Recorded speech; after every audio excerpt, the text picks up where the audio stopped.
were soldiers. Oh, bella ciao, bella ciao, bella ciao, ciao, ciao. Woke up one morning and there were soldiers. The invasion had begun. Lend me your shoulder, we'll stand together. Oh, bella ciao, bella ciao, bella ciao, ciao, ciao. Lend me your shoulder, we'll stand together. But I feel my time has come, and if I die here for the resistance, oh, bella ciao, bella ciao, bella ciao, ciao, ciao. And if I die here for the resistance, you must lay me in my grave among the flowers upon the mountain. Oh, bella ciao, bella ciao, bella ciao, ciao, ciao. Among the flowers upon the mountain, let me rest among the brave. Someday the people will pick the flowers. Oh, bella ciao, bella ciao, bella ciao, ciao, ciao. Someday the people will pick the flowers, and they will remember my name. This is the flower of the resistance. Oh, bella ciao, bella ciao, bella ciao, ciao, ciao. This is the flower of the resistance, and those who died for liberty. This is the flower of the resistance.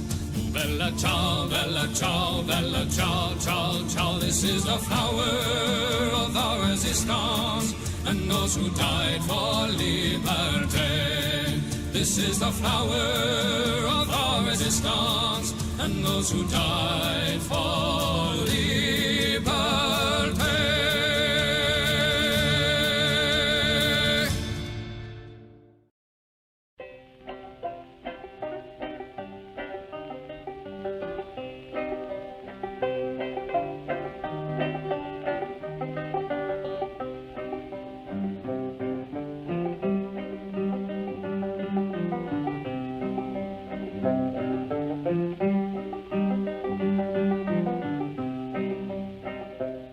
Come all of you good workers, good news to you I'll tell, of how the good old Union has come in here to dwell. Which side are you on? Which side are you on? My daddy was a miner and I'm a miner's son, and I'll stick with the Union till every battle's won. Which side are you on? Which side are you on? They say in Harlan County there are no neutrals there. You'll either be a Union man or a thug for J.H. Blair. Which side are you on? Which side are you on? Oh, workers, can you stand it? Oh, tell me how you can. Will you be a lousy scab or will you be a man? Which side are you on? Which side are you on? Don't scab for the bosses, don't listen to their lies. Us poor folks haven't got a chance unless we organize. Which side are you on? Which side are you on? Which side are you on? Which side are you on?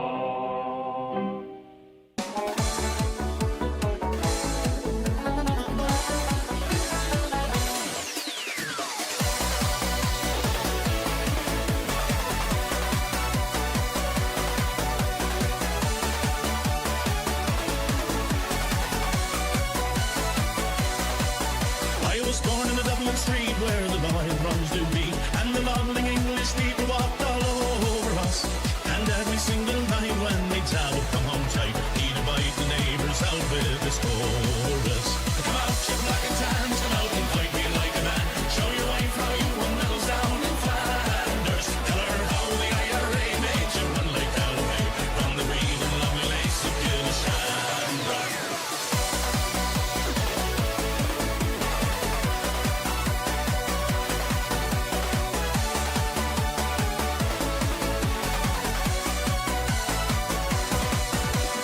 tell us how you slew them old Arabs 2 by 2. Like the Zulus, they had knives and bows and arrows. Of how brave you face one with your 16-pounder gun, and you frightened all the natives to the marrow. Come out, you black and tans, come out and fight me like a man. Show your wife how you won medals down in Flanders. Tell her how the IRA made you run like Galloway from the green and lovely lakes of Gilshandar.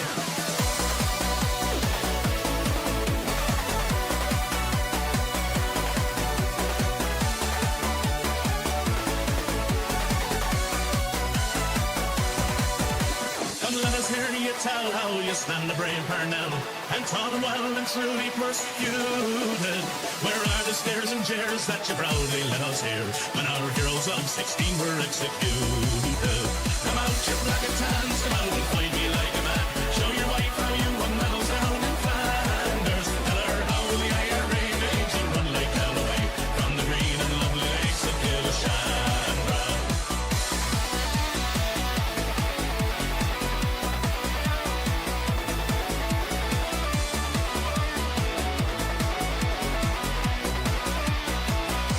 Ding dong, the witch is dead. Witch all with the wicked witch. Ding dong, the wicked witch is dead. Ding dong, the witch is dead. Witch all with the wicked witch. Ding dong, the wicked witch is dead.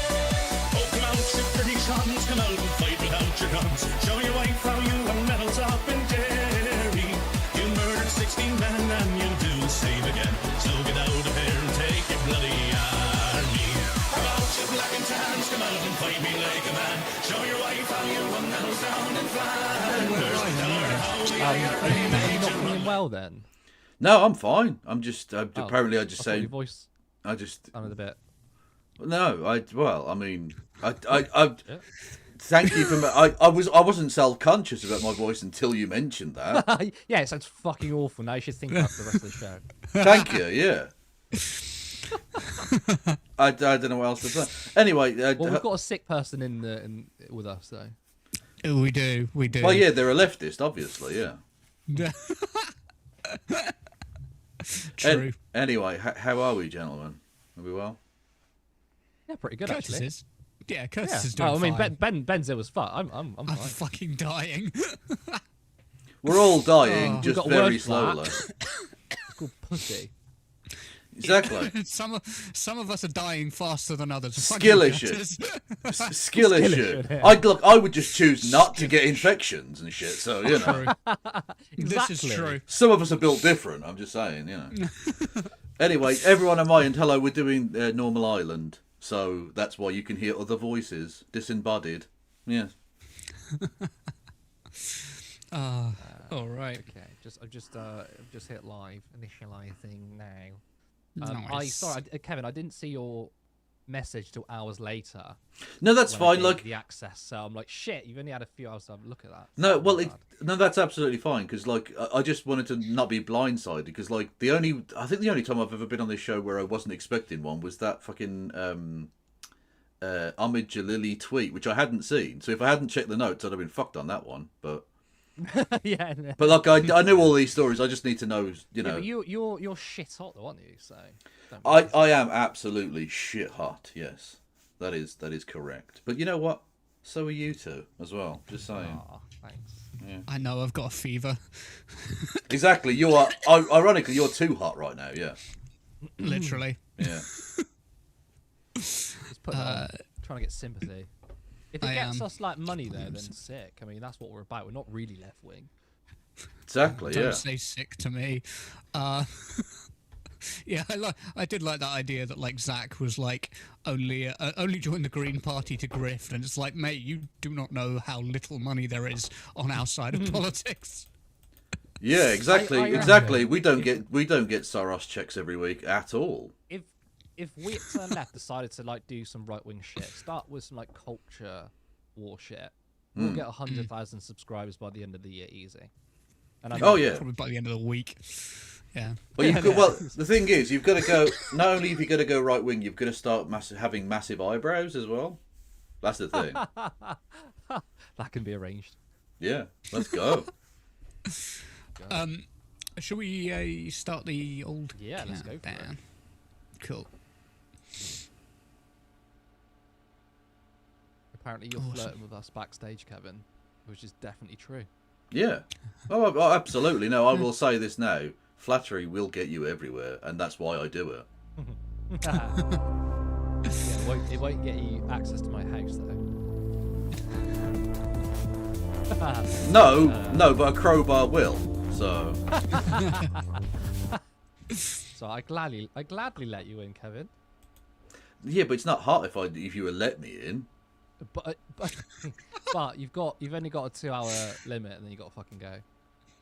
Yeah, it's all right. Yeah, no, I'll definitely I leave. suppose you need I only will. like 5 minutes anyway. Look, all I'll say is your front room was promised to me 5,000 years ago. So.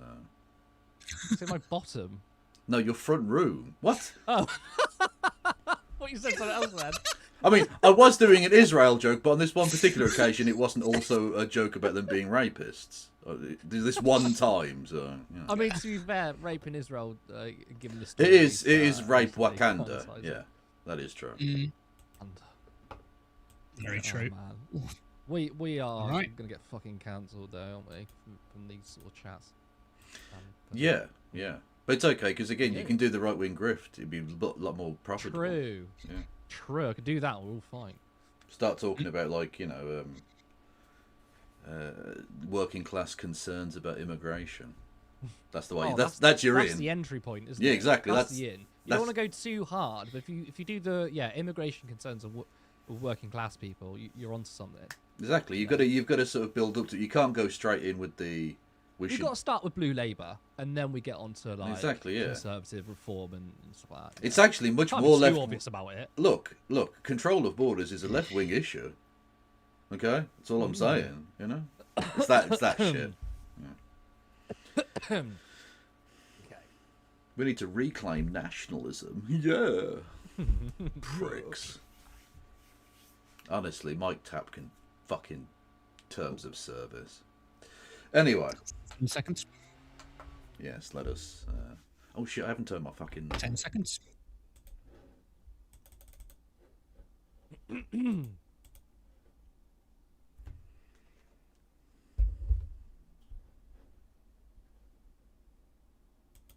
Hello, welcome to Normal Islands Live. I'm Curtis Daly, and I'm joined by the one and only Kevin Logan. Kevin, tell me about your weekend. I got drunk and watched football. Or not. Yeah, maybe it's boring. I don't know. No, I just got drunk and watched football. I wasn't expecting a personal question about my weekend. I was merely lining up a piece of flattery, as usual. I mean, you can do the piece of flattery, but it's genuine, like you threw a curveball. A curveball. It's a normal human thing to do to ask you small talk questions, but I won't do that next time. No, don't. I have no interest in the people understanding me or my existence. Thank you very much. Did your team at least win at the weekend? No, they fucking didn't. Obviously. Good. Just kidding. Let's get on with the show. Now tonight we're going to be discussing Morgan McSweeney's phone conveniently being reported as stolen, with key messages between himself and Peter Mandelson. Again, that's very convenient. Zack Polansky telling a right-wing reporter to piss off after being doorstepped. And Israel all of a sudden are concerned with international law after facing strikes from Iran. You can help us grow by visiting turnleftmedia.co.uk. Sorry, I'll start that again. You can help us grow by visiting turnleftmedia.co.uk/support. I never messed that one up as well. What's wrong with Fucking that? To help fund boomer. our work, or by becoming a YouTube member for 99p. But let's get on with the first story. It's been reported that Morgan McSweeney's phone, which had messages from Peter Mandelson, was stolen before it could be handed in for an investigation. Sir Keir has been forced to pledge that a huge cache of information about Mandelson's appointment as US ambassador will be published in the wake of revelations about his relationship with the paedophile financier Jeffrey Epstein. Mr. McSweeney, who was reported to have pushed for Lord Mandelson to get the ambassadorial role, resigned as Sir Keir's chief of staff earlier this year after a row around his appointment and what was known about the pair's links at the time erupted. Morgan McSweeney's phone, which contained in the messages, was stolen last year. Lewis Goodall asked Secretary of State for Housing, Communities and Local Government Steve Reed about those messages on LBC. Morgan McSweeney's phone has disappeared with many of his messages to Lord Mandelson on it, and no backup exists. You do understand why many people will find that very convenient.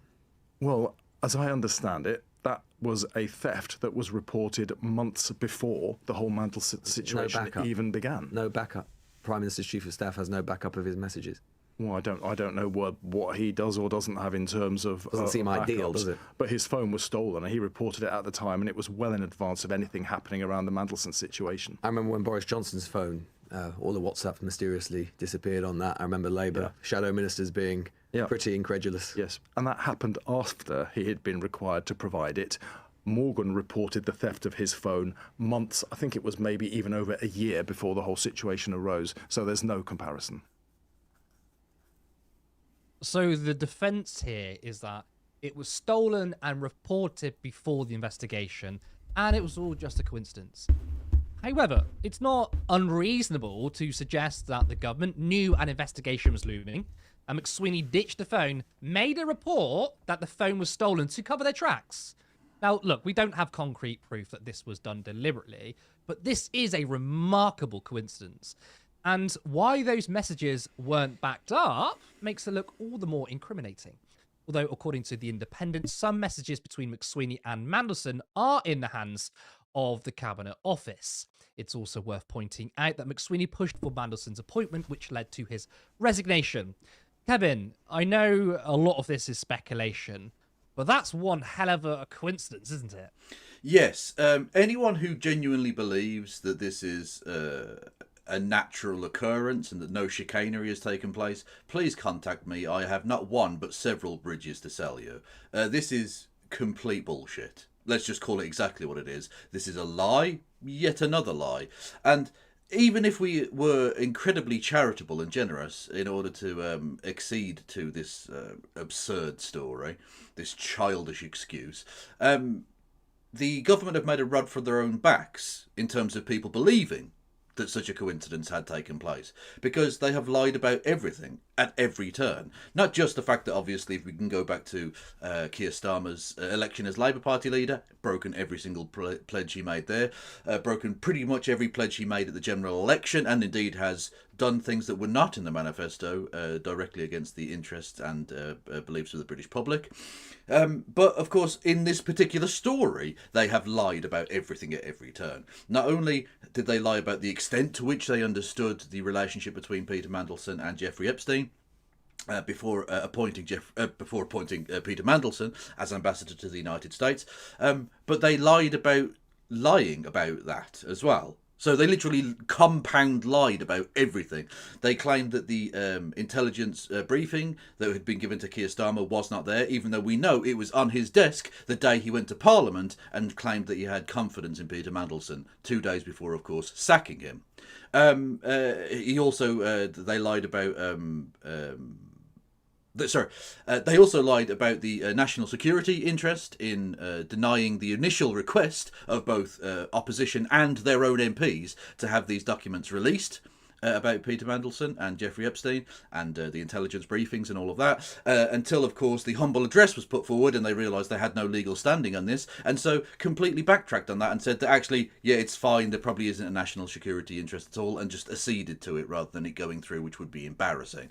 So they have lied about this consistently. So why on earth would anyone believe this story when, of course, it's the excuse that a child would use? Like, it's so obvious they got out ahead of this story and decided that it would be convenient knowing what was coming down the pipeline in terms of investigation, because there was always going to be a great noticing by both the general public and, of course, the British media, as compliant as it is at times, into this. And so they got ahead of the story and claimed it was stolen, so they had a plausible deniability that in a court of law would not hold muster, of course, because it's beyond a reasonable doubt as the standard, but we are in the court of public opinion, and in the court of public opinion they are obviously guilty.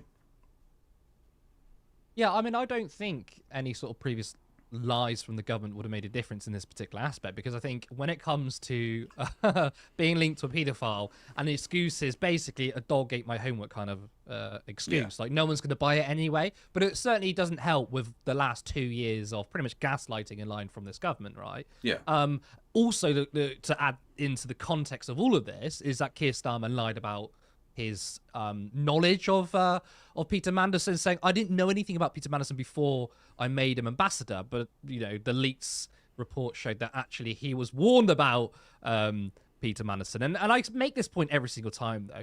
Just that one image of Mandelson and Epstein shopping together, like buying a belt or whatever, right? Just that one image to me is like, that's stay well away. I mean, if there's one thing you don't want a government to be linked to, is anything to do with paedophilia. So if your average Twitter Joe can find that image, surely the Prime Minister can't they? Well, not just that, but you think the British media might have been able to publish anything to do with this at the time he was being appointed.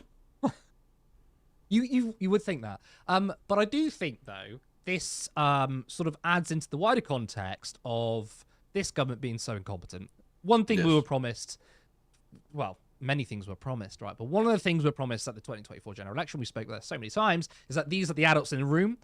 Even in terms of ideological views, there wasn't too much difference between the Conservatives, but they did say, we're going to be smart, we're going to be competent, not like the last government. There's going to be no scandals. They want to be a clean whistle. It's been scandal after scandal, and this is another one in which even if, and I don't buy it, but even if the phone was genuinely stolen, why not have the messages backed up? Surely if it's really, really important. Because even if you're like, oh, do you know what, these messages could embarrass me, I don't think it's unreasonable to think, do you know what, there could be an investigation in the future, maybe I should cooperate with the police fully, and these messages might be important. I better keep them. So even if the phone was stolen, the fact that it wasn't backed up kind of tells me they didn't really want people to know about it anyway. Yeah, absolutely. The phrase that they constantly kept using was they were going to end the Tory chaos, which was nice as a slogan, but of course they've just replaced it with Labour chaos, because as you mentioned, one of the sort of electoral kryptonite issues is being connected to pederasty or pedophilia or whatever, and of course the Peter Mandelson scandal at the week that broke wasn't even the only pedo related scandal in the Labour Party. They had multiple of them, which just goes to show you how absolutely disgraceful they are as a party, really. Yeah, and when I'm saying like right-wingers attack Labour, a lot of the time they attack Labour for bad reasons because they attack them from their right. But when you see right-wingers say they're like the paedophile party, I'm sat back going, well, can't really disagree, can I?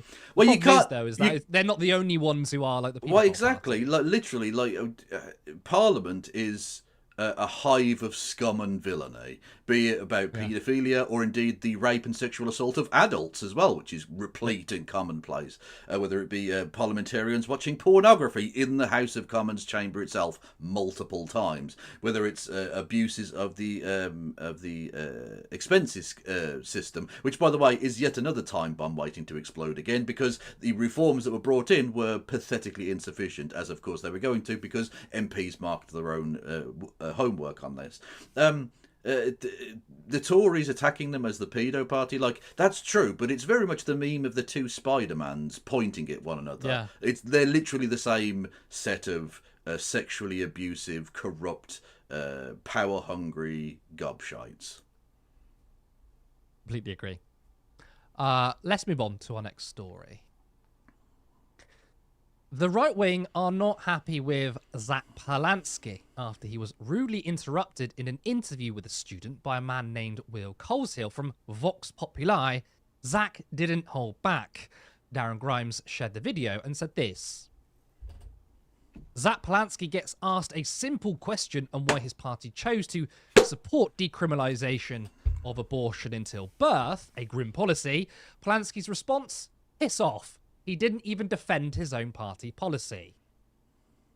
Let's take a look at the video. Thank you very much. Excuse me, Mr. Polansky. Hi, sorry, Why does your party support killing unborn babies 9 months up till birth? Your party supports all of your MPs and all of your lords voted to kill, to decriminalise killing babies 9 months up till birth. Are you the party of baby killing, Mr. Polansky? Sir, can I ask you to leave, please? Mr. Polansky. Guys, can I ask you to leave, please?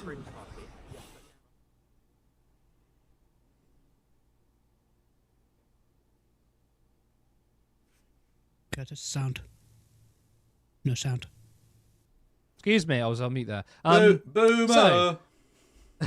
So, did Zack Polansky act disgracefully? Was he rude? I mean, according to Darren Grimes, it's awful to tell a journalist to piss off.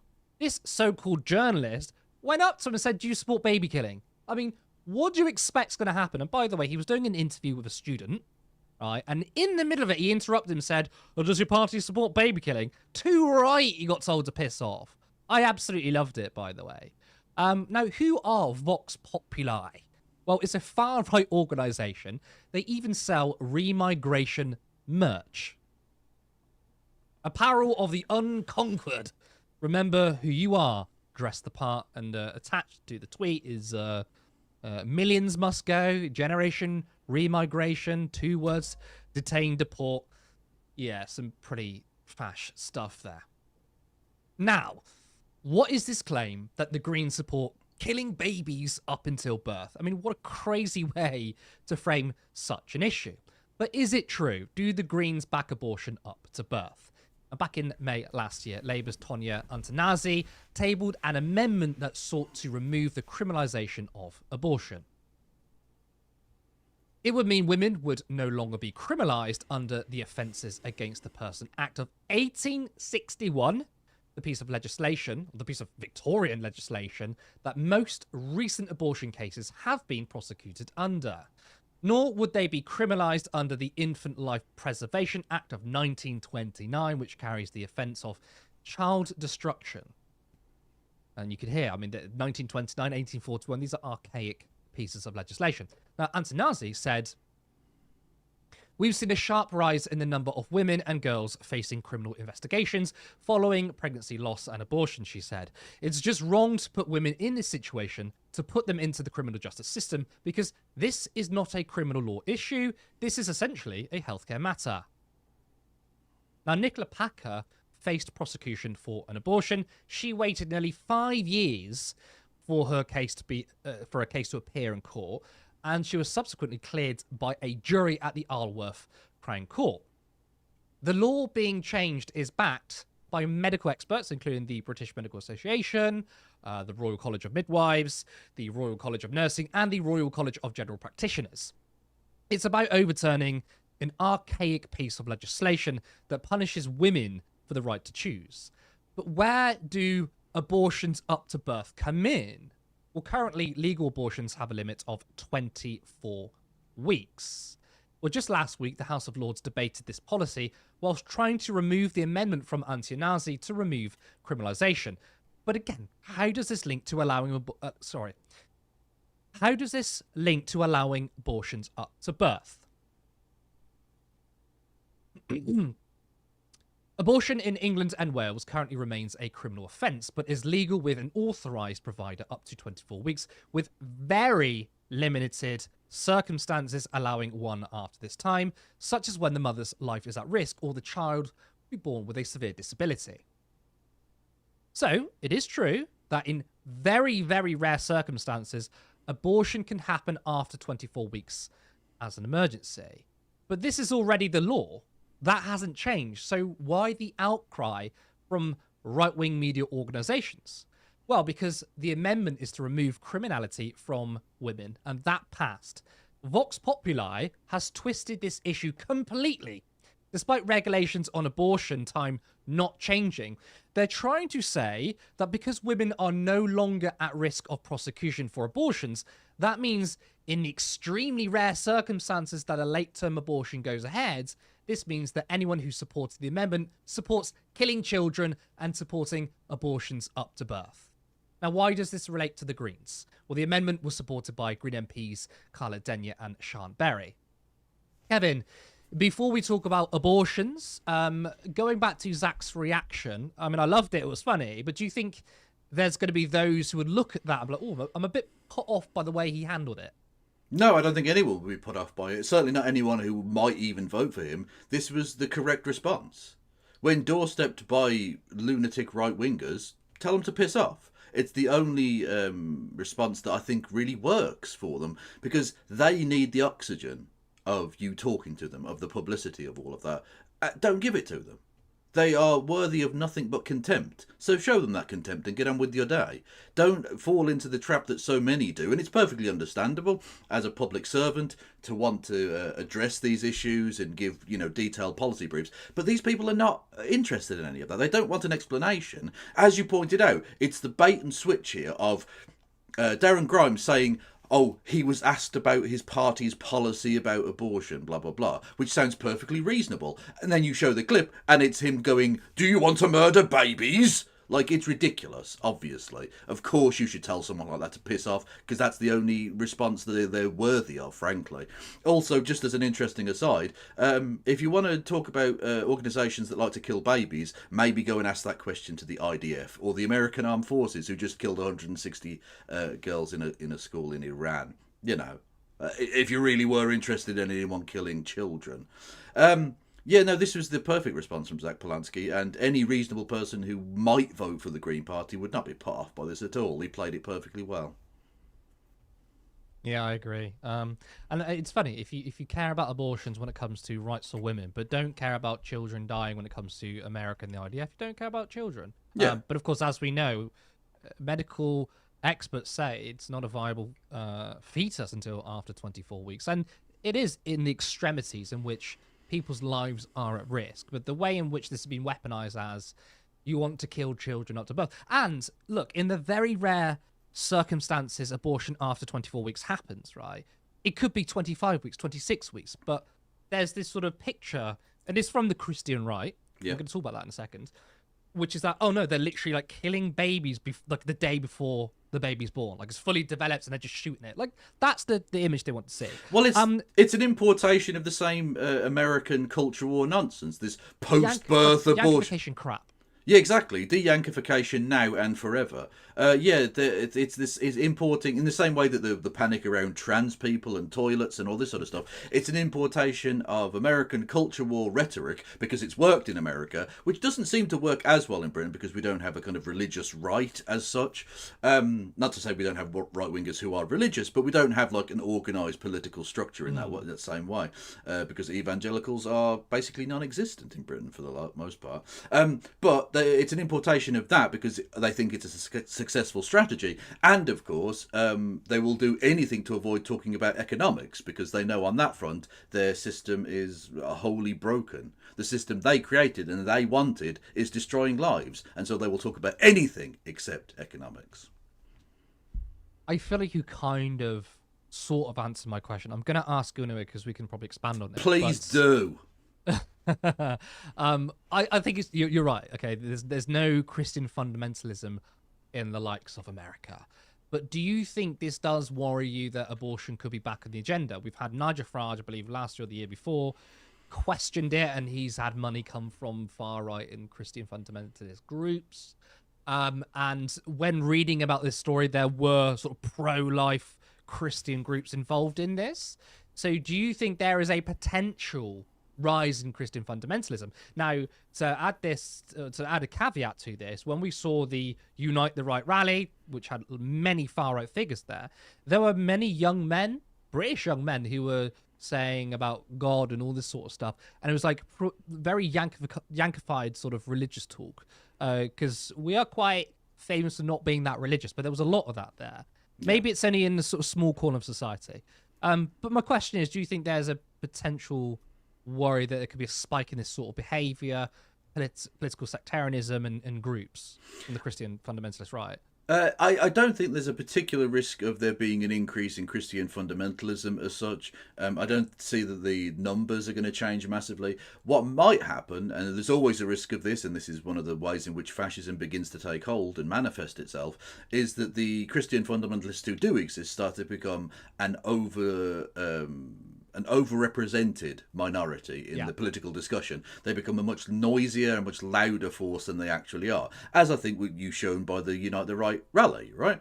They make up a relatively small portion of the population, but when they do coagulate, it seems like there's a big groundswell of opinion because it's a large number of people. But that rally basically represents all of the people in the country who believe those things. There isn't like a wider spread, I think, amongst the population in a way that anti-war demonstrations, I think, do represent the public opinion. These people do not represent public opinion, ironically given that the organisation was called Vox Populi, of course.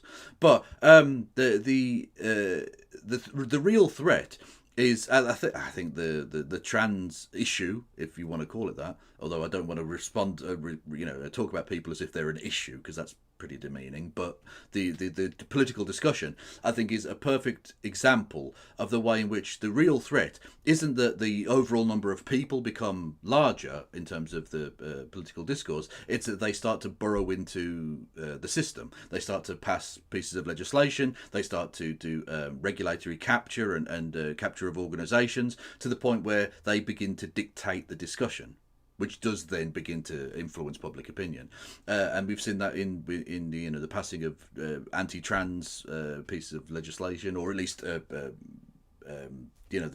ruling from the High Court and all the rest of it, or the Supreme Court, I should say. But yeah, the real problem is the frankly Machiavellian way in which they burrow into the system, and so we've got to be very wary of that. We've got to be very wary of it in a number of ways. And I think the real key sort of, I don't know, not even juxtaposition, the similarity. You mentioned the merchandise, which was gross as fuck from the Vox Populi group, but when they talk about deporting people and repatriating people, that's become public policy under the current Labour government. They're going to pay for people to be repatriated. This is the real problem, is that Liberals, in order to placate such people, have just become these people, and you embolden them. You don't refute them by doing this. You don't take the sting out of their arguments by doing this. You give them legitimacy in the public discourse, because all of a sudden it doesn't seem quite so extreme when it's nicey Keir Starmer doing the announcement of the policy that was literally a core a core policy of the BNP 20 years ago. That's the problem. And that's the enablement of fascism from Liberals, a story as old as time itself. I worry too about that aspect, because I do not foresee a future in which people become more religious. In fact, poll shows that people are becoming less religious. That's whether you're a Muslim, Christian, whatever. Younger people are becoming more atheist, right? Or at least agnostic, or don't believe in a particular religion. That's secular, but yeah. it's the secular, but it's the back door of politics, in which it might not be shared by the majority of people, but if pro-life groups have good favour with conservative peers, for example, in this case that's what happens, then they may have some sort of political influence. Just like AIPAC in America, majority of people hate AIPAC now, so much so that Democrat politicians have switched their allegiance to J Street, which is just a liberal Zionist outlet, and they're pretending that they're not standing with Israel. They know the popular opinion is not with AIPAC, yet money is there. And actually, it's not just AIPAC, it's billionaires in general, corporations. So many people want to see some more pro-working class policies, yet the 1% captures so much power. And of course, I'm not suggesting for 1 second the Christian right, or even just pro-life groups, have the same amount of power as corporations and the billionaires, although sometimes there's a crossover there.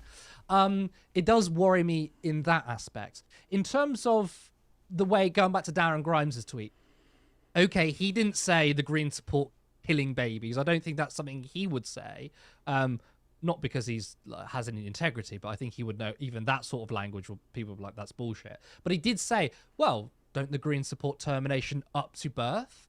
And pushing that kind of misinformation can be quite harmful, because a lot of people would be like, well, I'm pro-choice, absolutely support the right of women to choose, but I don't support, abortions up until birth, right? That could be something in which could tarnish anyone who supports this. Again, is that a worry for you? Or do you think most people will be like, I don't know if I even buy that, and would ignore it? It's definitely a worry. These people have a certain cultural cachet to them that, unfortunately they don't deserve, but they do have, especially because Darren Grimes is now an elected official, which is a disgraceful thing to have to say, but is unfortunately true.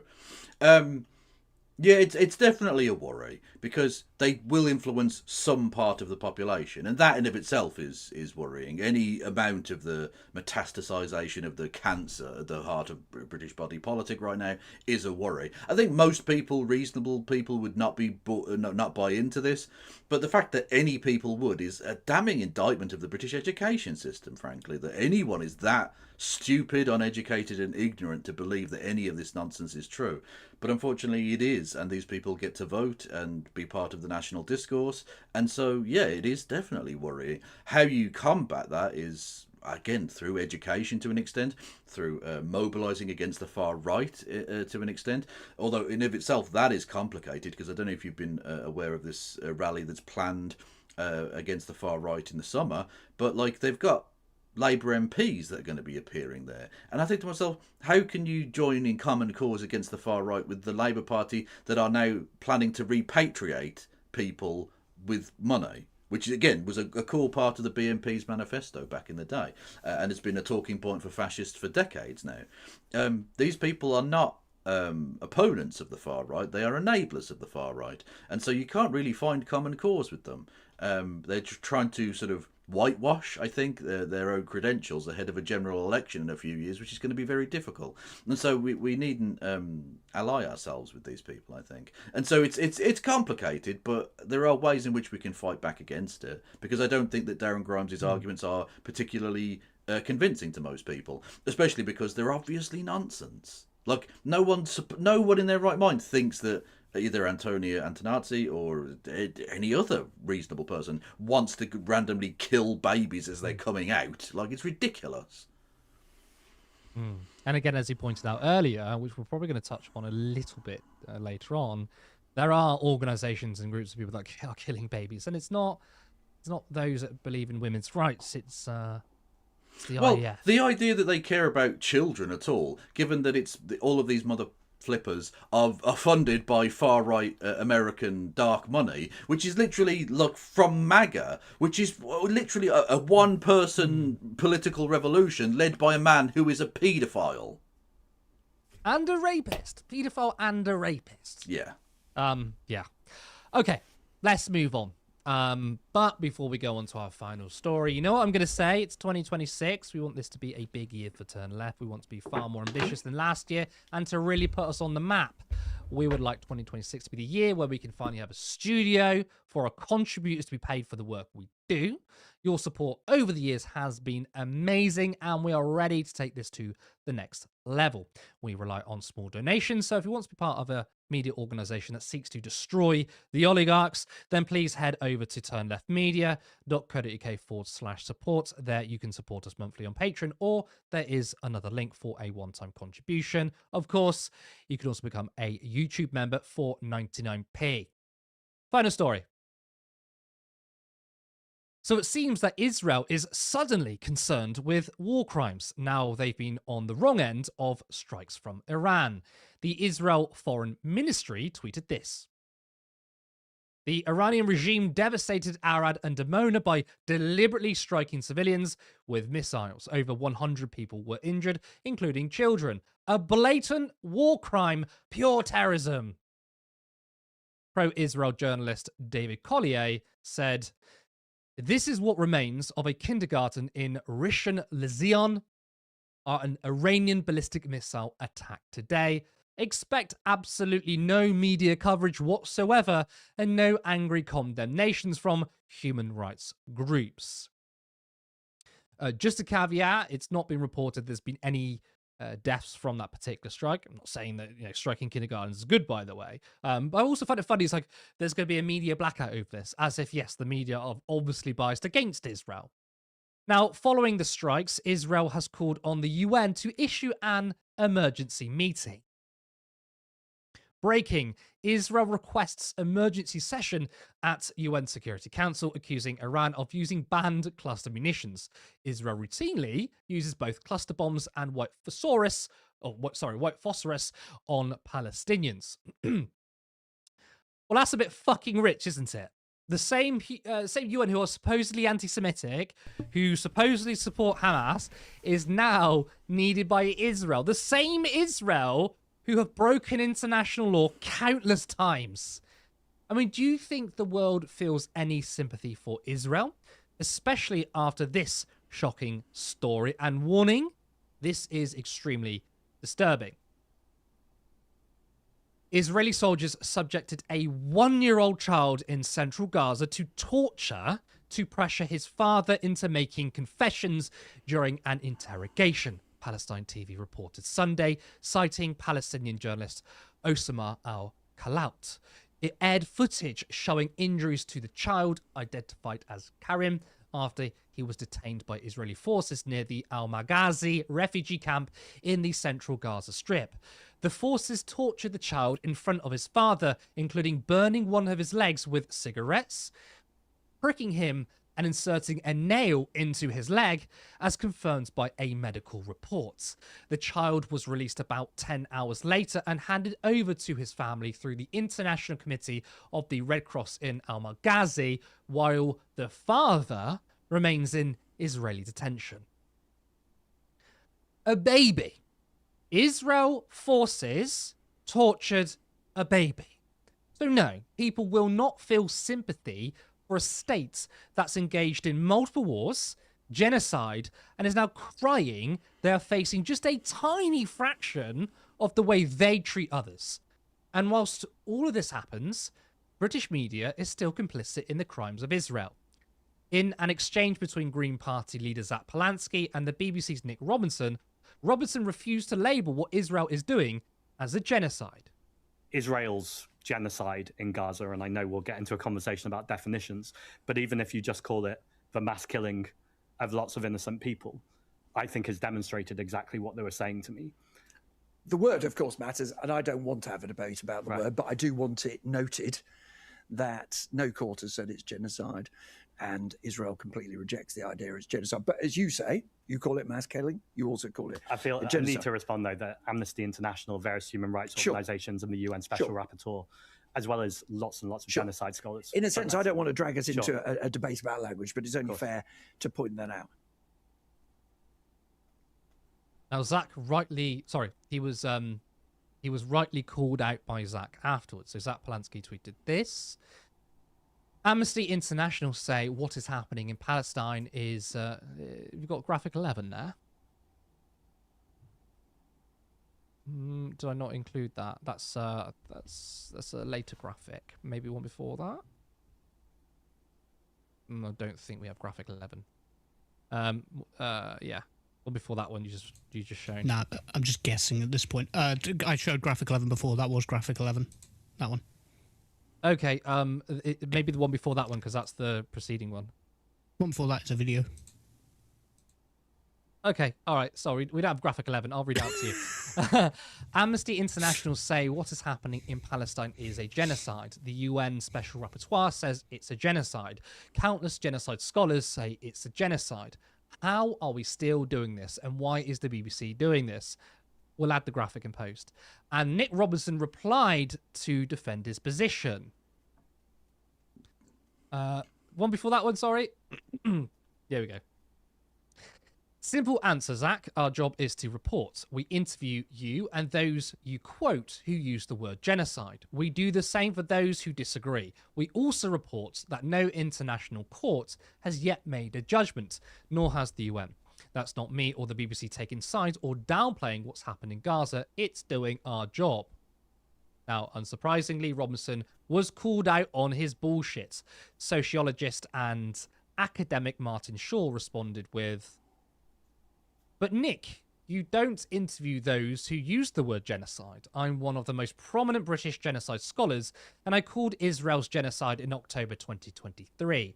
I've had a lot of international media attention, but my BBC total in 30 months is one interview on Radio Ulster." Economist Professor Steve Hall responded to Shaw and gave his insight on the BBC. "I feel your pain. I was once feted by the BBC as an authority on crime and violence. BBC News, The Long View, Moral Maze, etc. A producer told me I was the next public intellectual. In 2009, I signed a BDS petition as a protest against Israel. Haven't heard from them since." So whilst Robinson is trying to claim this is supposedly about impartiality, we know in reality the BBC doesn't like its journalists being critical of Israel. But even Robinson's argument doesn't work because the UN has declared what Israel is doing as a genocide. The ICC, the ICJ have called this a plausible genocide. You've got multiple genocide scholars and multiple human rights organizations. They say it's a genocide. So why isn't the BBC saying that? I mean, it wouldn't be political bias to use the term genocide because they can just appeal to an authoritative institution. The BBC is engaging in journalistic malpractice when it refuses to objectively report. Now, if I claim the sky is blue, would the BBC refuse to say so for fear of taking sides? Kevin, before we talk about Nick Robinson and the BBC, I want to get your comment on Israel suddenly caring about international law. Well, to the nation of Israel, to the Israeli government, to the IDF, so-called, you have sown the wind and you are now reaping the whirlwind. I have not a single iota of sympathy for you and your nation. Simple as that. Since the year 1980, you have had 93 UN resolutions passed against you, none of which you have complied with. You have a nuclear base very near to the bombings that were shown earlier, which, by the way, are potentially war crimes by Iran. I will not deny that for a second. You have a nuclear base near to this location, which you have not allowed a single International Atomic Energy Agency employee inspect at any point, and you indeed deny exists. The idea that you care about international law is a farce. We have watched you destroy the Gaza Strip over the last 3 years. We have seen the continued annexation of land and houses and farms, etc., from the Palestinians in the West Bank as well. You have bombed every single one of your neighbours and many of the countries that don't even border you, including, of course, Iran. You have bombed Iranian oil fields to the point where they have gasoline rain pouring down upon them, which will have health impacts upon them for potentially the rest of their lives. You have killed untold numbers of people in Palestine over the last 3 years. And just as a personal rumination upon this, the last 3 times now I've been on this show, we have covered the story of Israeli armed forces sodomizing a prisoner with a knife and being let off. We have covered the murder of an entire Palestinian family who were just going out to get some food. And we have now covered the torture of a 1-year-old with cigarette burns and a nail through the leg. The idea that the Israeli government give the slightest shit about international law is a disgusting alloy of hypocrisy to the genocide they are engaging in. And I will not for a second get into a debate with any motherfucker who claims that this isn't a genocide. If you claim it isn't a genocide, it is because you support the genocide. Quite right. I think October 7th, around that time, a bit after, I happily would debate with people saying this is a genocide, because a lot of people would have been ignorant about the historical issues with the apartheid state of Israel, right? People were waking up to that fact. And there are people since the 7th of October have gone on a journey, have changed their view.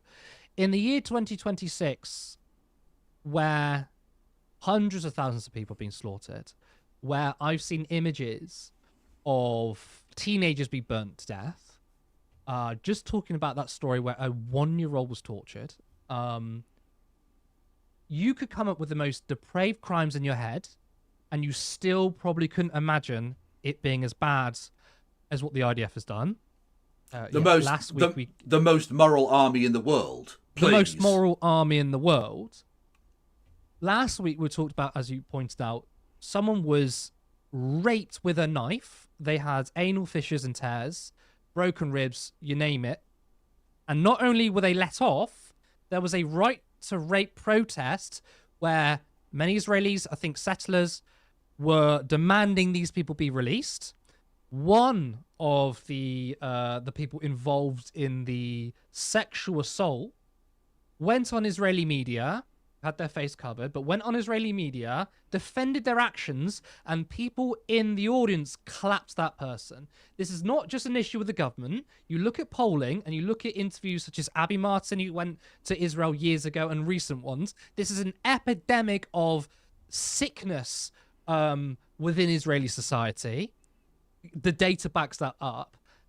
The idea that Milieu or anyone is going to debate whether this is a genocide in 2026 is absolutely, for the birds, deplorable. And if you are someone who still thinks this isn't a genocide or who's defending Israel, you are irreformable. You are someone I do not want to know. And I have no sympathy if you are shamed for the rest of your life. Even in 20, 30 years' time, you suddenly come to the revelation, because there's going to be a great awakening where I was always against this, and you start to feel guilty. I hope that guilt eats you away, because the crimes of Israel is something that I don't think I could have imagined people doing when I was 20 years old.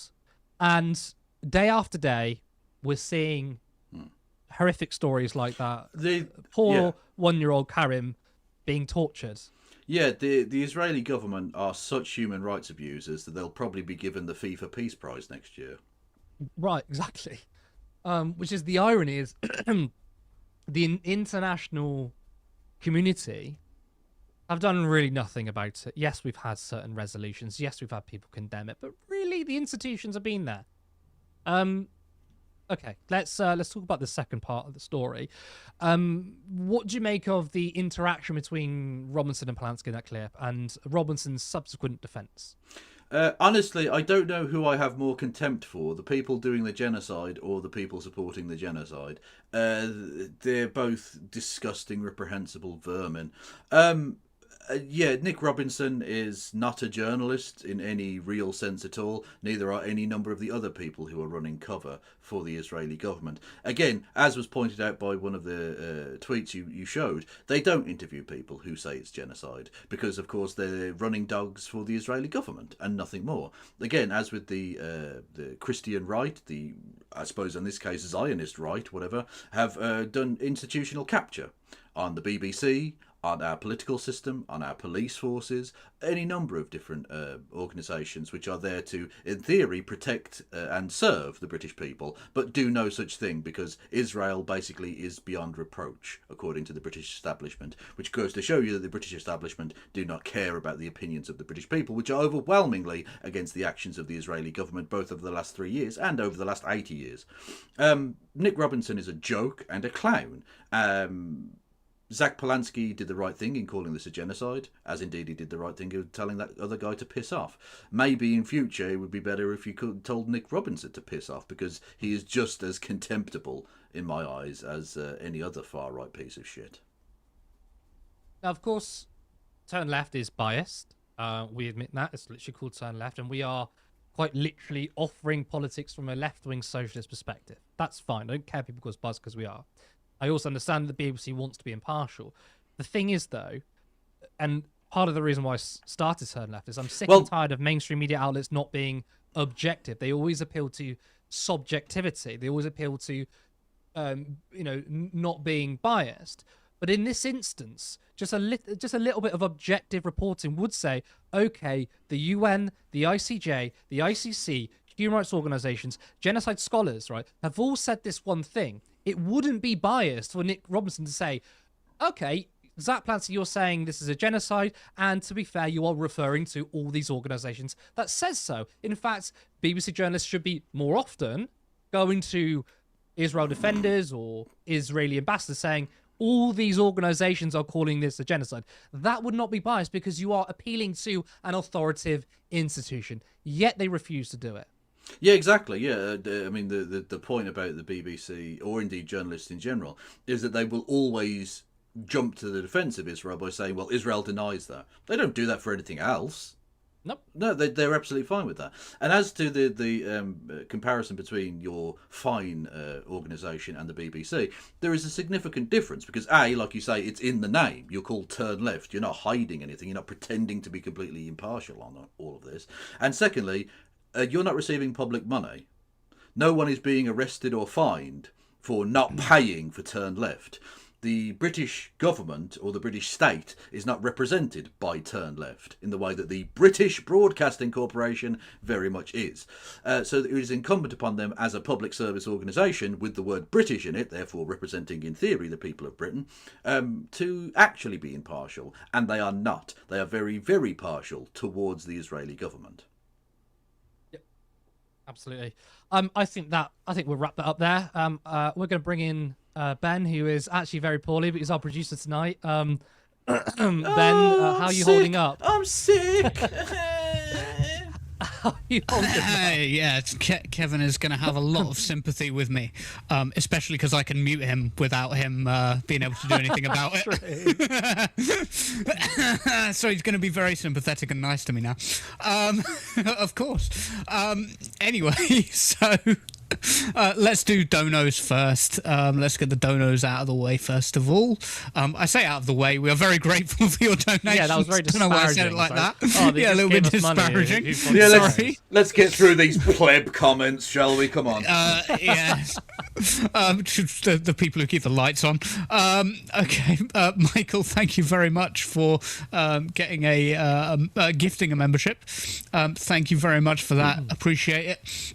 And James Holmes donated £2 and said, "Is it a bird? Is it a plane? No, it's Jeremy Beadle." Absolute cunt. Fuck off. Roasted. Then, You just assaulted me. the World End 66 donated $4.99 and said, "With thanks for another great show." That's lovely. Thank you, the World End. Like that profile picture as well.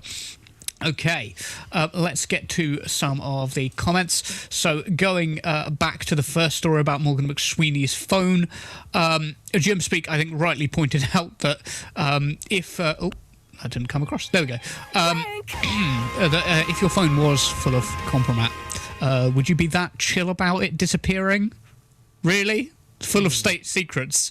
And he's just like, "Oh yeah, well I reported this a while back. That's fine." I think that makes a fairly good point. Like, why are they so chill about? Or maybe they're not chill behind the scenes. I don't know. What do you guys think? Oh, I reckon behind the scenes they're shitting themselves. Yeah. Oh yeah, absolutely, yeah. But also they didn't lose this was nonsense. Look, I don't buy it for a second. No. Yeah. And neither does Becca, who said so he knew there was dodgy messages on his phone that far in advance, right? If you knew you'd have been having messages with Peter Mandelson, because I mean, I remember both of you like months and months before all of the like nasty sort of or all of the proper holding Peter Mandelson to account came about. Like, both of you guys have been calling Peter Mandelson out. Like, Helena's been doing it for years. You guys have been doing it for years. Navarro have been doing it for years. Like, it's not like it's new information. So Morgan McSweeney would be aware and would be able to lose it in advance. Like, that's not too much of a jump, to be honest. What's not being mentioned, of course, is this is all Labour together scummery. Literally, the entire reason he was appointed was because he was Labour together, and Morgan McSweeney was his protege in Compromat. Literally, he was the head of Peter Mandelson's Compromat against the Left division. So the idea that he's not aware of any of these dark tricks, when he was literally raised politically by the Dark Lord himself. No, this is nonsense. This is absolute nonsense. And that's the thing, even we now know Keir Starmer knew so much about Peter Mandelson, right? But let's say he didn't know. As I said earlier, there were so many like publicly known links to Mandelson and Epstein. Again, that picture that famous picture of them two. There's multiple pictures of them two, right? But why would you then be like, oh, everyone knows about this picture between Epstein and Mandelson, I'm still going to hire him? Like, that's fucking crazy to me. Yeah. It's absolutely insane. Well, because this was hubris. This was a job for the boys. That's it. Yeah.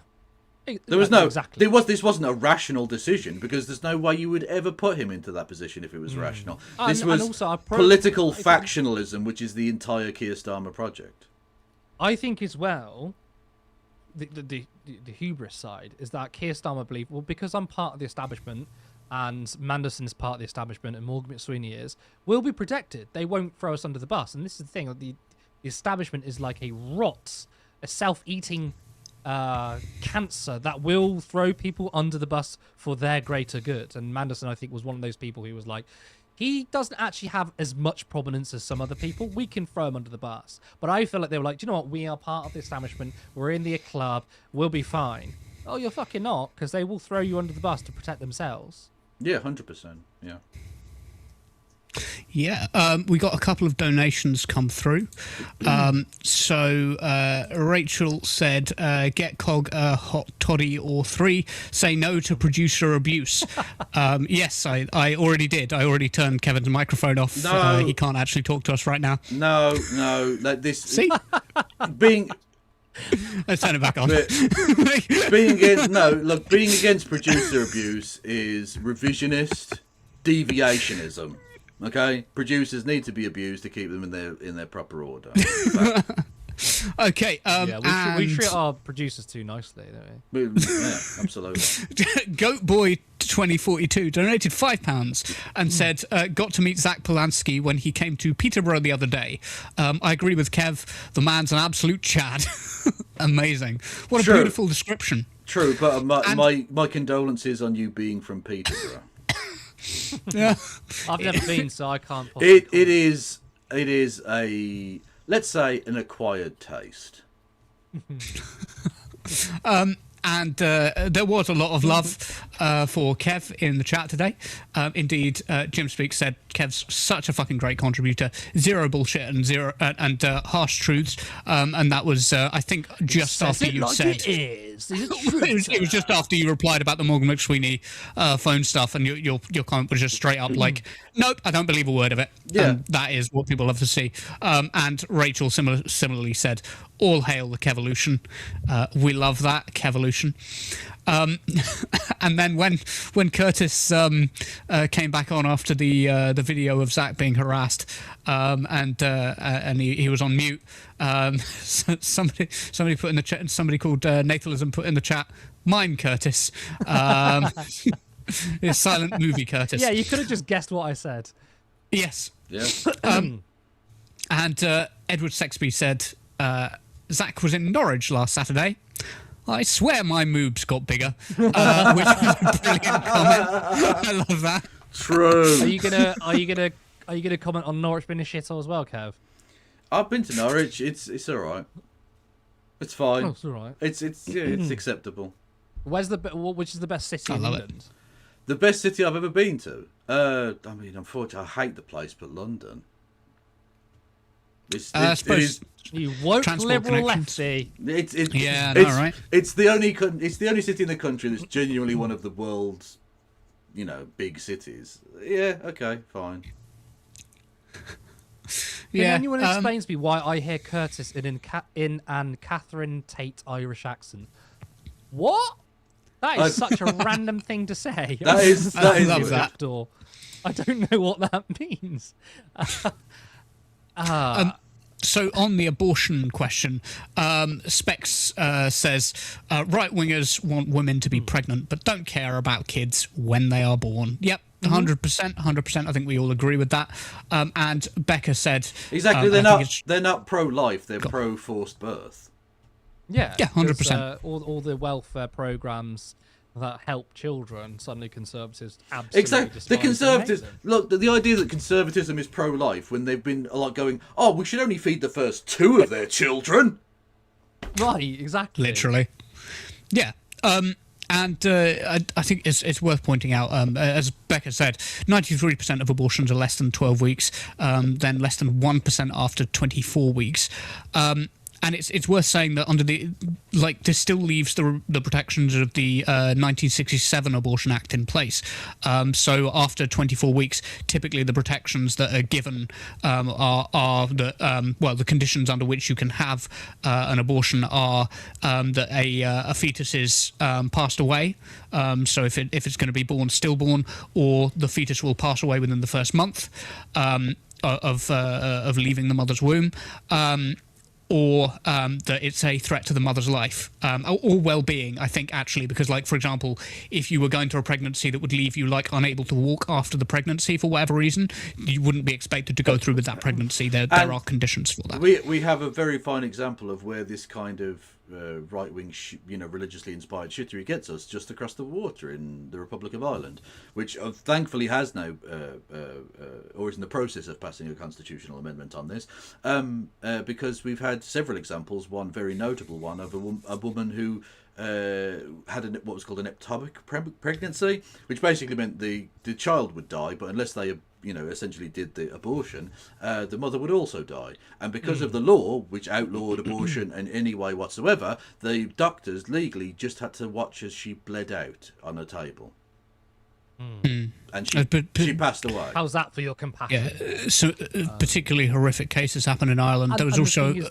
Sorry, go on, Ben. Sorry, there was also the case of, because it's relevant to Ireland, just before the 19th Amendment was passed, there was the death of Savita Halappanavar, who died of a very similar thing, but it was sepsis poisoning or sepsis that took Savita's life after she'd requested an abortion from a doctor because of the severe pains in her back and her stomach, and she knew that something was wrong, but because, as Kev said, there was a heartbeat law at the time. Savita Halappanavar is a name that is really worth remembering, because just before the 19th Amendment was repealed, it was Savita whose life was lost. Yeah, and I don't think it's insignificant the fact that this was like an Indian Irish woman. It was somebody from an ethnic background who are disproportionately likely to unalive and suffer due to these kinds of laws. Sorry, Curtis, go on. Well, I just wanted to comment on the statistics Beck has put there, and I don't think it's exclusively from the right wing, but it seems to come from them a lot, which is this idea that it seems they believe that laws are in place, and if these certain laws aren't in place, it's holding people back to do some really disgusting things. So what I mean by that is, let's talk about drugs, for example, the legalization of drugs or the decriminalization of drugs. Of course, it's based on a health issue because the war on drugs doesn't work. And you often hear, well, you legalize drugs, everyone's going to get high. In the same respect that, people might say, well, you make more liberal abortion laws, people are just going to get an abortion left, right, and centre. And the thing is, though, people don't do that because it's very traumatic to go through. I mean, as Becca shows here, 93% of abortions are less than 12 weeks. Not 24 weeks, by the way, 12 weeks. It's legal to have an abortion between 12 weeks and 24 weeks. But it's actually, most of them are before 12 weeks. Because most people don't want to have an abortion. And those that have an abortion, it's very tough. It's very difficult. It's a hard decision. But I feel like conservatives are like, well, if we make more relaxed abortion laws, you're just going to get abortions willy-nilly. And it's like, is that how you feel about women? Do you feel like women just do it for fun? Because the behaviour of people will not change. This legislation which is now passed, which basically takes away any form of criminality towards women, doesn't incentivize abortion because you've got to be incentivized to do it. Who's incentivized to have an abortion? No one's incentivized to it. It's not a nice thing. But I do think that women should be fucking prosecuted for caring about their bodies, for having the right to choose. And yes, after 24 weeks, when it comes to literal health risks in which the mother may die, I think that's good to not prosecute these people. But it seems like people on the Christian fundamentalist right, or not even fundamentalists, just right wings, are like, oh no, these people will be having abortions left, right, and centre if we allowed it to happen. You're fucking insane if you think that. They are insane. And essentially, you've elucidated the general opinion of the British people. Most of them aren't necessarily pro-abortion or whatever. No. Some of them are very squeamish about it and may even personally be offended by it. But they understand that it's not the place of the state or indeed of private individuals to impose their religious beliefs on the medical decisions of individual people and their doctors.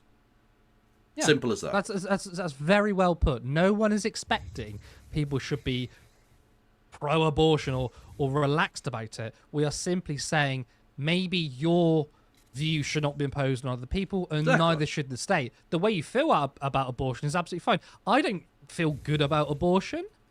I do feel like I feel like what's important is women's rights and their right to choose. But I'm not like, oh yeah, abortion's No, I don't. I'll be honest with you. I'm a bit more based and awesome than you, so I don't really care about it at all. But generally Abortion speaking, rad. that is that Yeetus the fetus. No, I'm only joking. No,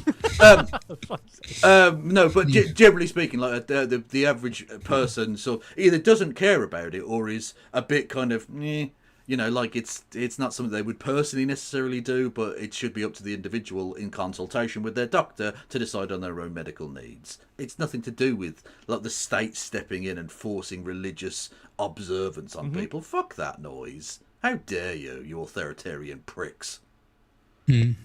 It's worth underlining as well that the pro-choice position is not just pro-choice when you make the choice to make an abortion. It's also the choice not to have an abortion. It's also for example, like a woman in an abusive relationship, if she does not want to give up the child, it's being pro-choice also means giving her the choice to be able to keep that child when she wants to as well. It's the choice in pro-choice. It really is very important. And Rachel Atwood, I brought up because it was kind of relevant to what you guys were saying about them wanting to push their Christian beliefs on people. Rachel Atwood entirely correctly said Christian fanatics want to punish women for the original sins of Eve, literally, and that is 100% correct.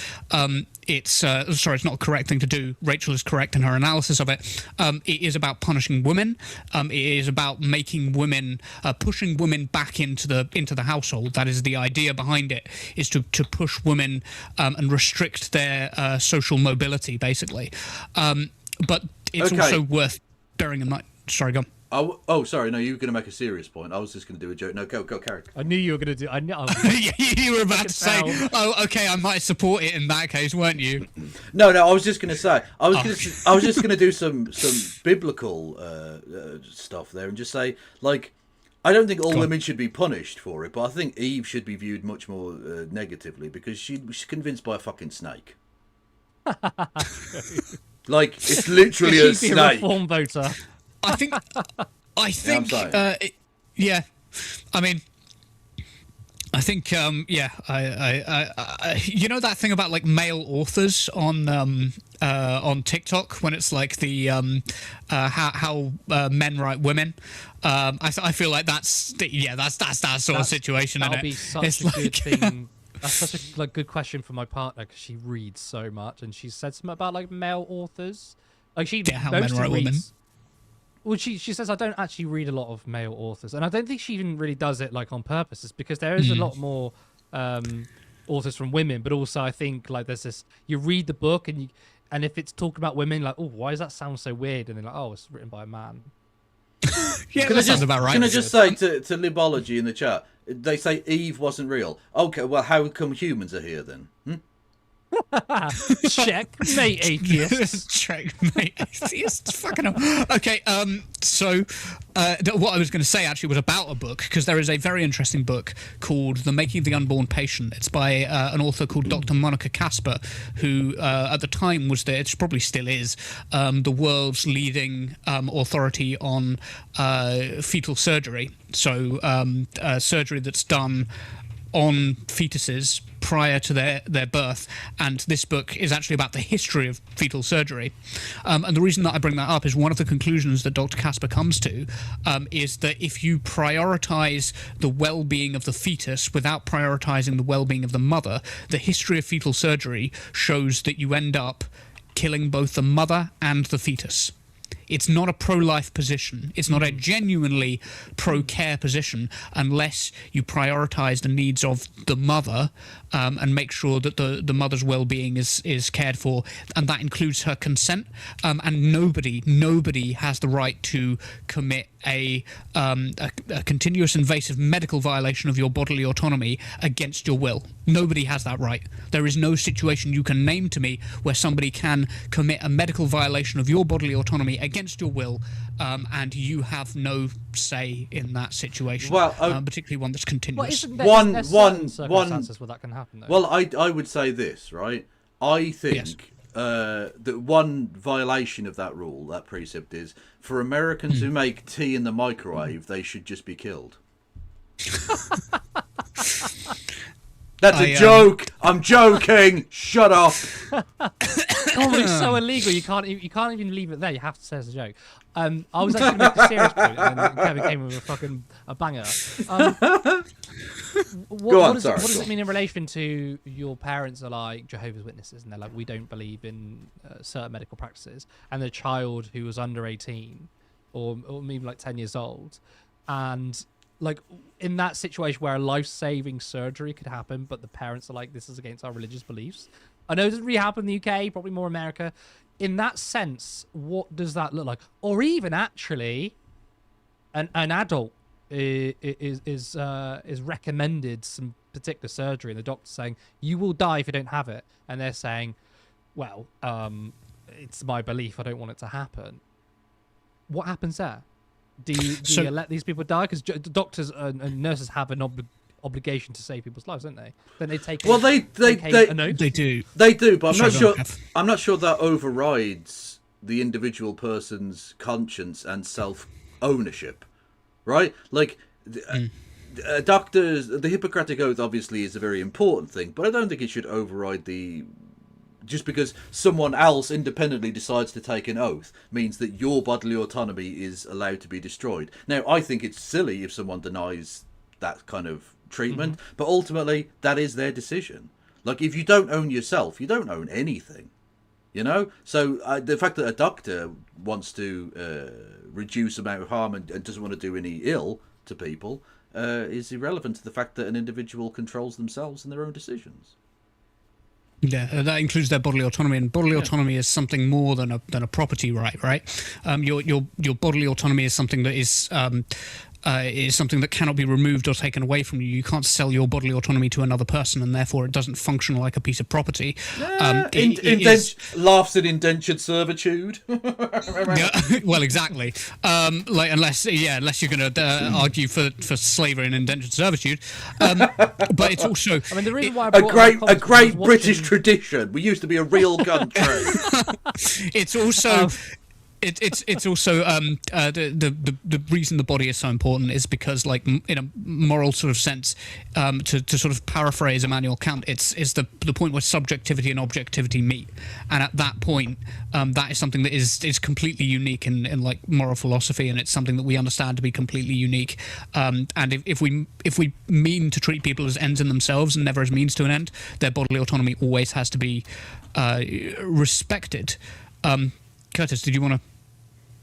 Well, I was going to say the reason why I brought up that question is because I was watching TikTok, and when this shitty daytime TV show Slot was on, and it was like it was like an NCIS but like for medical drama, and like one of these things happened in it. I was like, fucking hate this shit, and now it's stuck in my brain. I was like, oh, we might as well bring it up now.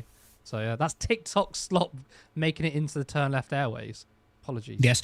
By the way, when it comes to the child, I think it's a bit different when it comes to the adult choosing to not get a surgery to end up, because that's an adult making that decision. When it comes to a child, like somebody under the age of 10, I do think there should be 50% responsibility goes to their legal guardian, their parent, and 50% of that responsibility goes to their doctor, so that the doctor has some say in the ability to be able to go, well, no, this is something, your parents are anti-vaccine.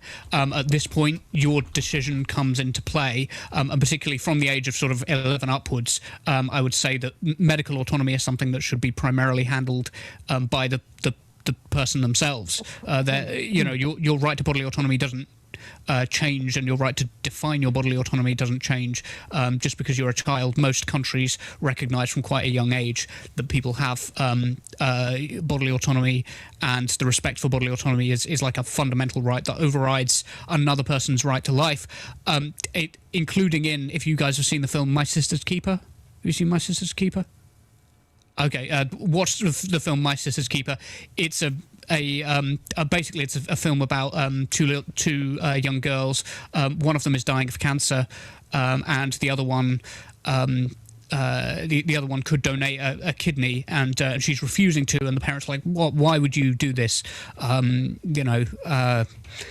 Your sister's going to pass away unless you donate this." And then it's sort of revealed at the end of the film. I'm tearing up just think about it. It's sort of revealed at the end of the film. Sorry, spoilers, guys. But it's revealed at the end of the film that the the sister with cancer had actually asked her sister to withhold it because she knew it was within her rights, and she basically wanted the cancer to kill her because it was making her suffer so much, you know. So I really shouldn't be talking about this. This is really, really dark, it underlines the importance of bodily autonomy within medical communities and like why we put so much emphasis on bodily autonomy. So I could talk about this for ages. You got too serious. I was going to do a joke about goalkeepers, but you no, he was like, he's going to do a fucking joke. I was like, I dare you to do a joke. I dare you. I might have spoiled the mood there. For not Kev's touching, joke. I'm so sorry. not touching that one with a fucking barge pole, mate.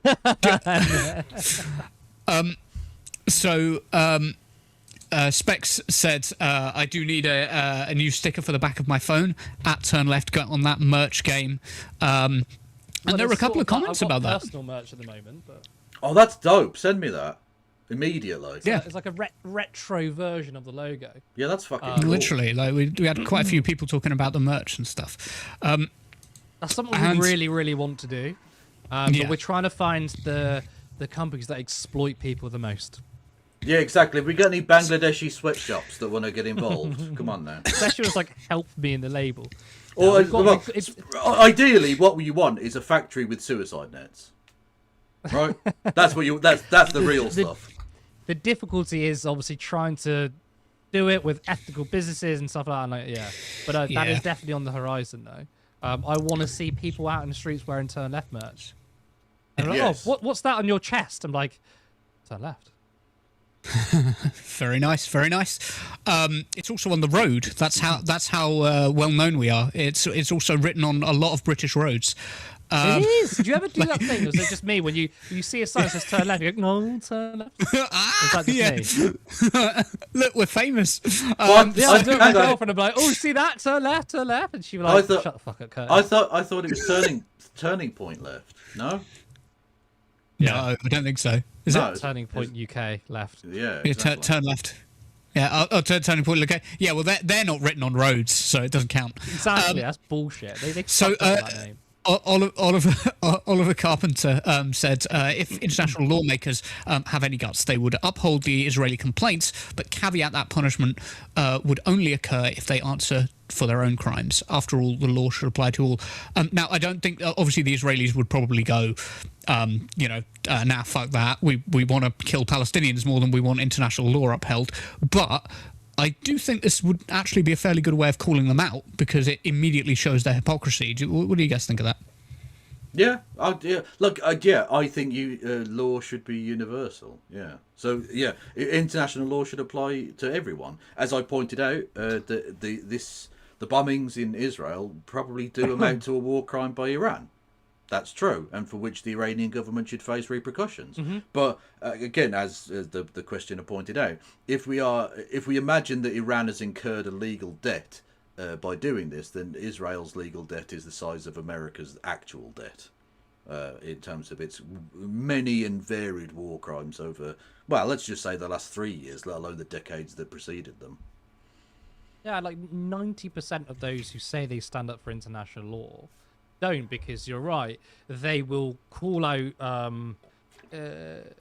nations that break international, whether it be Iran or others, but won't say the same with their friends.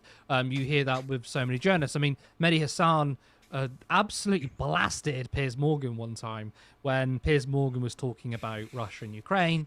And Mehdi was like, yeah, fine, we can absolutely, go after Russia, but why is it that we can't do the same with Israel? And literally, Piers Morgan said the quiet part out loud. He was like, yeah, but they're our allies. I was like, yeah, so fucking what? It doesn't matter if you're allies or not. If you're committing crimes, you're committing crimes. Yeah, exactly. So a lot of people say, oh, we love international law, like Keir Starmer. They don't fucking mean it when your friends can do it. Yeah, exactly, yeah. If law doesn't apply to everybody, then it's not a law. What it is a weapon to be used against geostrategic enemies. And in which case, I don't think anyone should respect it then, because it doesn't mean anything.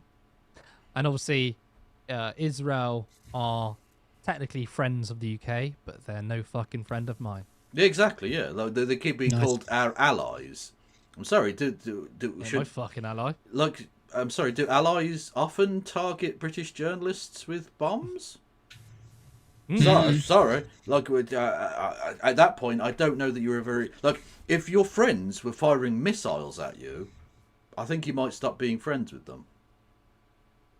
Yeah, with friends like these. That sounds a bit anti-Semitic, Kevin. To be fair. No, to be fair, I didn't condemn Hamas. So you didn't. Yeah, you didn't condemn Hamas. I had a really weird exchange where I was like talking about this with somebody on Twitter today, who's like a lecturer at a university, and lecture friend. Well, lecture enemy in this case, because he was like, "Oh, I've never seen you." I was no, it wasn't actually, but he was like, I was at a march against anti-Semitism the other day. What have you done against anti-Semitism? And I was like, hey. You know, I stand up, against anti-Semitism. Showed him a video of what I'd been doing, like a video I'd made about like a synagogue attack about a month ago. But like fairly consistently, I've always been of the belief that like anti-Semitism is bad, but also so is Israel. These are not two contradictory positions. No, go on. Oh, he said, and he said, well, I searched your. Basically, he showed screenshots of where he'd like searched my Twitter account, and he was like looking for the word anti-Semitism or references to the Bondi Beach attack, or he just searched them in, and then he put loads of screenshots, and he was like curious. It's like, motherfucker, my Twitter account is 2 months old. Like, that's why it's not there's no references to the Bondi Beach stuff on there, because that was before the Twitter account was created. To be fair, you might be the only person in the world that started a Twitter account 2 months ago. Like, most people leave it and you're like, hi, I'm new here. What's this place like? Just a bit Nazi. Yeah. That's about it, really. Literally. Why would... What? Oh, sorry, I was just going to make a point, an actual serious point for once. So my answer to that person would be, I stand with in solidarity and defence of Jewish people, both against actual anti-Semitism and against the anti-Semitism put forward by the Israeli government in trying to link all Jewish people to their fucking war crimes. Yep. That was I was basically saying, I was like, it would have been good to say, I stand up to anti-Semitism because I stand up to Israel. Yeah. Yeah. And then he probably would have said you're anti-Semitic after that. Yeah, true. Don't make Jewish people the face of American proxy war crimes. I think is the main point there. And on the question of impartiality, I do sort of want to get more of your guys' take on that. But Becca said it's only fair, as in quote, it's only fair was what Nick Robinson said. And Becca said in response, no, it's not fair. Fair is not a word that applies here. If there's any time you could deploy that word in a really, really irresponsible way, an inappropriate way, it's that time. Well, like it goes beyond the usual bullshit that you get from the BBC, where they're like, oh, we have to be fair and balanced. So we've brought on an astrologist and a person who believes the world is flat. 50-50. Like, exactly. It's worse than that, because they're literally doing, like, active defence. Like, it's not even as if they've just got a person on from the Israeli government to defend themselves. They are doing the defence themselves. I mean... And we're having to pay for it. It's disgusting. And the thing is, it honestly, it's like, you're talking about the Nazi regime. And so they genocided all these people and did this and that. And then Nick Robinson goes, yeah, but Hitler would say that he didn't do anything wrong, though. Just to be fair, I have to add that in. You wouldn't fucking do that, would you? Sorry, astronomist. Apologies, I did the woo-woo one, and that was not meant to be the woo-woo one? Astronomer and astrologist are like two similar words. Can you... I know, but the woo-woo one is so... The woo-woo one. I did wonder what you meant by that. Okay. The flamboyant one. The woo-woo one. The woo-woo one. The woo-woo one is cracking me up. I did want to say... It gave me an excuse to like pull up a clip of when Sangeeta Maiska asked me weirdly when I was interviewing her. Sangeeta friend. I knew that was coming. I still haven't forgotten the time you called me a briefcase wanker during that that was so funny. set. By the way, Kev. Well, have you? Actually a hilarious watch through. Have you considered not being a briefcase wanker? No, I haven't. Not a possibility. I'll have you know that I that's in my DNA. So the Completely forgotten what freaking point I was No, going to make. people say they're born this way, but no, briefcase is a lifestyle choice, and it's disgusting. Briefcase is a lifestyle choice. So basically, the point I made when Sangeeta asked me about this very question is that there's like no such thing, I don't think, as like objective perspectives, particularly in journalism. Like, you're always picking a side. You are always choosing a side, and I think that basically you have something that's more. my objective right. See, I think that people are confused about the terms objectivity and subjectivity. Like, subjectivity means mind dependent, objectivity means mind independent. So, for example, there's all right, also Kant. Fucking hell. That's such a briefcase fucking thing to say. I know it is, but bear with me. So, like, something can be subjectively true or untrue, and more subjectively true or more subjectively untrue. So, for example, like, we're debating the causes of the Second World War, and you might say, like, I don't know, maybe I think I think it was the financial crash that caused World War II, and Curtis comes in and he's like, well, no, I think it was like America's withdrawal from Europe and the Versailles Treaty that caused World War II. Like, and those are both valid political arguments, right? There's subjective different perspectives on the history, and then Kevin comes in and Kevin's like, well, actually, I think that the Martians, I think it was them who instituted World War II. Now that is that's a perspective. It was the Martial Bolshevik conspiracy. Yeah. Martial Bolshevik conspiracy, exactly. And Kevin comes in with that perspective, right? That's still a subjective perspective. All three of those are subjective perspectives. It's just that two of them are well evidenced. They're still subjective. They're not mind independent. They still require minds to like think about them. They're not like a universal truth that exists mind independently. They're still perspectives. Well, do you see what I mean? The actual reason, the reason for the war is because Jeremy Corbyn ordered the invasion of Poland. Yeah, I recall that. I remember that too. Yeah. But then objective reporting, though, is something that is just something you can't disagree with, though. Like I said, the sky is blue. There's no subjective truth. Like, oh, you have a subjective truth, I have a subjective truth. So if the BBC wants to say, well, I can't pick a side in calling something a genocide, I mean, I agree. There could be subjectivity into it because it's the opinion of a court to say that. But I do think objective reporting would be saying something is genocide isn't just an opinion of some random person. There is an authority institution or multiple authoritative institutions that say this is a genocide, which allows me as a non-biased reporter, not taking sides, to say it's noteworthy that all these institutions have called this a genocide.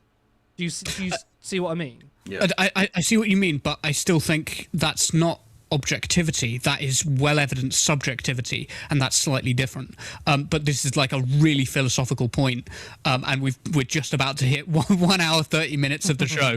So I want to hand back to you. All right, Daycar. Fuck's sake. At some point, exactly. Yeah, because I'm just dragging you into my bullshit. Academic. I know, right? You don't know. You can never guess how many times I've done the Homer nerd thing from my stream deck. Okay, just saying. Incredible. I will hand back to you guys. Thank you. I'll let you finish off the show. Thank you very much, guy. Very enjoyable comment section there, and fair play to Ben, who is feeling very sick and managed to do it. What a trooper. Of course, thank you to everyone who tuned in. Thank you to all the comments, and also thank you to all the donations. Thank you, Kevin, for once again being a fantastic guest. Thank you for being a fantastic host, and for Ben being a fantastic producer.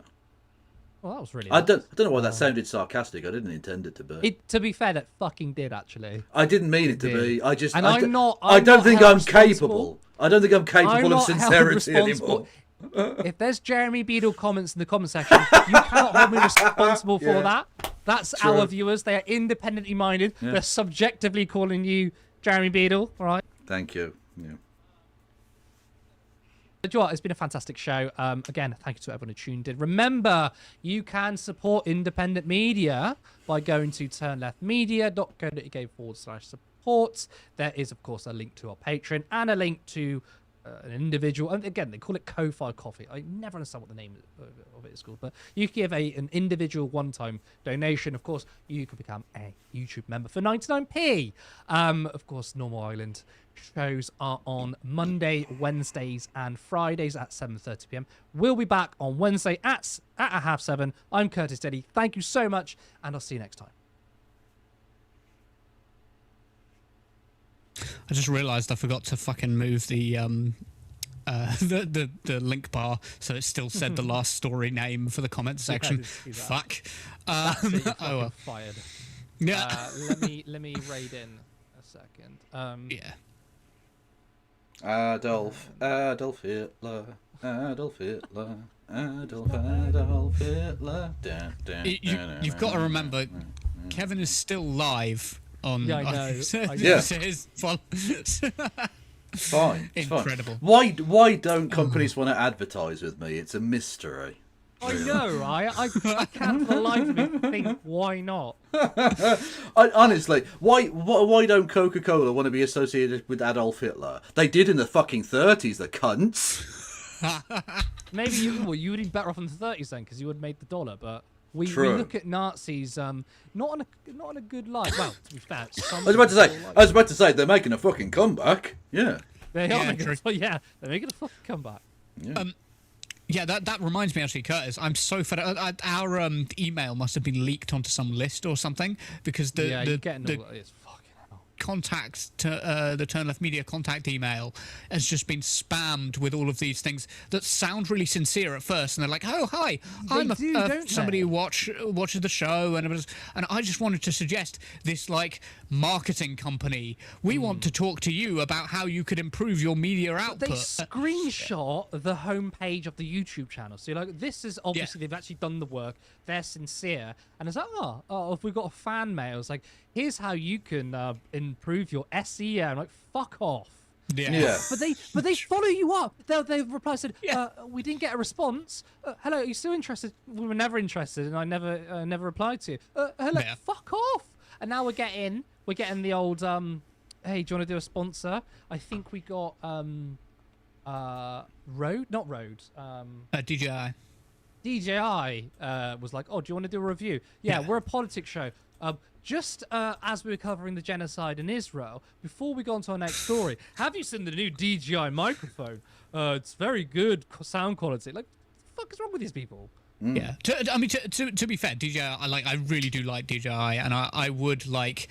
I would recommend their products generally to people. To that email then. But like I don't want to do an ad read about it because, like you say, we're a politics show. Like, no, you just be like, Israel today bombed another school, which leads us on to Raid Shadow Legends. Like it's a bit. If you want to bomb your own school, download Raid Shadow Legends. Oh shit! Oh my god, it's awful. That is sometimes how shows on YouTube feel. I'm not gonna lie. It's like... Oh, 100%, and it does, man. And I don't. If you're non-political, I don't mind you doing like ads and stuff. But it is really cringe when you're watching something. It's like, oh, this bed is really uncomfy, and that is why. And they do it like secretly. Like you feel like they're going to talk about something real, and that's why I bought this. I'm like, oh, fuck girls. The only thing you might do, look, you could do like the Israeli state likes to spy on you, so use a VPN and do like that's like a NordVPN. Yeah, NordVPN will protect you from Mossad. Like that's about it, really. To be fair, half of them are probably owned by Israel. So you're like, I don't know which one to choose because they're probably owned by some fucking exactly. Yeah. NordVPN, oh, Zionist. Epstein VPN. Yeah. Yeah. Oh, honestly. Yeah. I liked ContraPoints a few years ago, like just in one of her videos, I can't remember which one it was, but like was doing like random adverts for like a it was sort of like Hello Fresh, but it was like Hello Fresh human meat. It was like adverts for that. It's brilliant. Oh, it's so good. Or Vitalamax was one of hers as well. Like not protein pills. What do I mean? Testosterone pills, the Vitalamax suppositories. You should take them to become a real man or a real woman. I can't remember which one it was, but it was very funny. Well, literally, one of my favourite things was it's super male vitality that fucking Alex Jones used to shift, and I'm like, it's a horror. What the fucking hell, man? Wild. But the fucking right-wing media do that. Like, even GB News, like selling gold coins. I mean, they started that in, like, Fox News and Trump doing his own coins. Yeah. Now GB News are on it, like, selling gold coins. You're literally fucking scams, man. If the Soylent Green Corporation want to get in touch to do a partnership, let's go. Fuck it. There's no ethical consumption. No one wants to do an ad with you. There's no ethical consumption under capitalism, so eat people. Fuck it. The left-wing reason why I supported Raycon is the ethical consumption under capitalism. Exactly. Fuck Buy it. these Raycon headphones now. Exactly. It's about getting around it, to be fair. Incredible. Oh my god. Right, I should probably go and have a Lemsip or something. Flu friend. I know, right? What do I take to like deal with like super male vitality? That's the only answer. Yes. Vitalamax, exactly. Let's go. Friggin' Vitalamax. All right. Yeah, I will catch you guys. Thanks everyone. When I'm feeling a bit better. Everyone go and follow Turn Left immediately, otherwise I'll knock you out. Oh yeah, especially my new Twitter account, Ben McLean, because I haven't got that many followers on there. Why did you condemn October 7th? Yeah. Yeah. True. All right. I will catch you guys a little bit later on. Bye, everyone. See you later, everybody. Bye. Ta-ra. What a time to be alive, chat. What a time to be technically alive. Hello, everyone. If you were raided in from Turn Left, hit the subscribe button on the YouTubes. It's free and will make you 69% sexier. Nice. Sex number. Anyway, I'm going to fuck off and go get me some fucking grub because clearly I'm underfed. Lol. Yes. Part-timer. Well, yeah, I mean, that is true. But I'll be back probably tomorrow, although who knows. The Kev is a mercurial character. He comes and he goes. Gigaday. Anyway, where is... no. I'm really good at this. I've been doing this for fucking years, and I have absolutely no idea what I'm doing. Edit video, that's what we need. Yes, who is live on YouTube right now? The Surfs, basically. Yeah, go and enjoy Lance. He's cool. They're probably covering Cuba or something. I'm not sure. Actually, fuck it. We're going to Lance on both of them. Who cares? Actually, no. You know what? The Zack app. Let's mix it up a bit. Let's go with a channel. We've done clout chasing there with the serves on YouTube, so we'll go with Zack app, who is Australian, and indeed the serves are Canadian. So it's a very much a Commonwealth loving, but only the white bits, obviously, because. Actually, do we know anyone from the... Actually, we do know other people from the non-white Commonwealth, don't we? Boy Meets Minnie is from Sri Lanka, I think, originally. If I recall correctly. Apologies if I've just done a racism there. But, yeah. Anyway, yes, we'll go over to... we'll go over to Zack app. Okay, I'll see you all tomorrow. Free Palestine, free Cuba, free your mind. No pass around.